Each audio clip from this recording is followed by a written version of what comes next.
بسم اللہ الرحمن الرحیم۔ محترم ناظرین، السلام علیکم۔ بیان کیا جاتا ہے کہ چند سال قبل ایک جماعت مناشرہ سے آگے ایک چھوٹے سے قصبے میں گئی۔ اس جماعت میں ایک شخص ڈاکٹر نور محمد تھا۔ ان کا بیان ہے کہ مسجد سے باہر ادھر ادھر کافی لوگ فارغ بیٹھے تھے۔ ہم لوگ ان کے پاس گئے اور مسجد میں آنے کی دعوت دی تاکہ وہ تعلیم میں شریک ہو سکیں۔ کچھ لوگ ہمارے ساتھ مسجد میں آنے پر تیار ہو گئے۔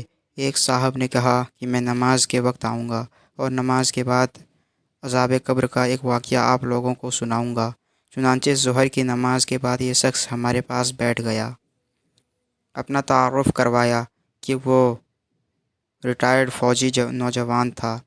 اس فوجی کا بیان ہے کہ 1940 کی جنگ میں ایک قبر میں اسلحے کا ایک عارضی ذخیرہ یعنی ایک کیمپ لگایا گیا تھا اور کچھ نوجوانوں کے ساتھ اس فوجی کی ڈیوٹی تھی۔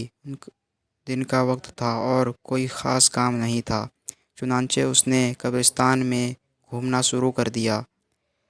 اس کا گزر ایک پرانی قبر کے پاس سے ہوا تو یوں محسوس ہوا جیسے قبر کے اندر سے ہڈیاں ٹوٹنے کی آواز آ رہی ہیں۔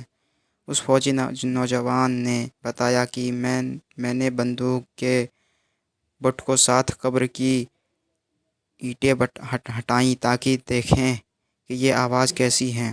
جیسے جیسے میں مٹی ہٹاتا گیا، آواز اور تیز ہوتی گئی اور میری دلچسپی اور خوف بھی بہت بڑھتا گیا۔ دن کا وقت تھا، روشنی خوب پھیلی ہوئی تھی۔ کیا دیکھتا ہوں کہ قبر کے اندر انسانی ہڈیوں کا ڈھانچہ پڑا ہوا ہے اور اس پر چوہے کی شکل کا ایک جانور بیٹھا ہوا ہے، اور جب وہ منہ اس ڈھانچے کے اوپر مارتا ہے تو سارا ڈھانچہ اکڑ جاتا ہے اور ہڈیوں کے ٹوٹنے اور چٹکنے کی آواز آتی ہے۔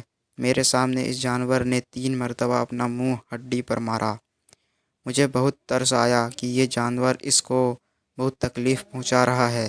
چنانچہ رائفل سے جب میں نے اس جانور کو مارنے کا ارادہ کیا تو وہ مٹی میں چھپ گیا۔ تھوڑی دیر کے بعد وہ جانور قبر سے نکل کر میری طرف لپکا اور میری اوپر ایسی دہشت سے سوار ہوا کہ میں اس سے مارنا بھول کر اپنی جان بچانے کی خاطر بھاگ کھڑا ہوا۔ کافی دور جانے کے بعد میں نے مڑ کر دیکھا تو وہ جانور میرے پیچھے تیزی سے بھاگا آ رہا تھا۔ قریب ہی پانی کا ایک گھڑا تھا۔ اس جانور سے بچنے کے لیے میں اس چوہڑ یعنی گھڑے میں داخل ہو گیا۔ میں نے پیچھے مڑ کر دیکھا کہ جانور جوہڑ کے کنارے پر آ کر رک گیا ہے اور کچھ دیر کے بعد اس نے اپنا منہ پانی میں ڈال دیا۔ یکدم پانی کھولنے لگا۔ میں بھاگ کر جوہڑ سے نکلا۔ میری ٹانگیں جل رہی تھیں، بہت جلد سرخ ہو چکیں اور آبلے پڑ چکے تھے۔ درد کی شدت سے میرا چلنا محال ہو گیا تھا۔ میں نے اپنے ساتھی کو آواز دی۔ جب میں نے پیچھے مڑ کر دیکھا تو کچھ نہ تھا بلکہ وہ جانور غائب ہو چکا تھا۔ چنانچہ مجھے ایبٹ آباد کے ہسپتال میں داخل کروا دیا گیا اور پھر وہاں سے راولپنڈی کے بڑے فوجی ہسپتال میں منتقل کر دیا گیا۔ میری ٹانگوں کا گوشت گلنا شروع ہو گیا تھا۔ ہر وقت بدبودار پیپ اور خون رستا رہتا تھا۔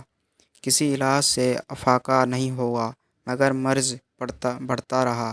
جیسے جیسے دوائی لگتی رہی ویسے ویسے جسم کے گوشت علیحدہ ہوتا گیا۔ اس وقت دونوں ٹانگوں کی صرف ہڈیاں بچ گئی ہیں۔ گوشت آہستہ آہستہ گل کر علیحدہ ہو چکا ہے اور ہر وقت مردے کی سی بدبو آتی رہتی ہے۔ پھر اس شخص نے ہمیں اپنی دونوں ٹانگیں دکھائیں جن پر پٹیاں بندھی ہوئی تھیں۔ اللہ معاف فرمائے۔ اللہ تعالی ہمیں قبر اور جہنم کے عذاب سے محفوظ رکھے، آمین۔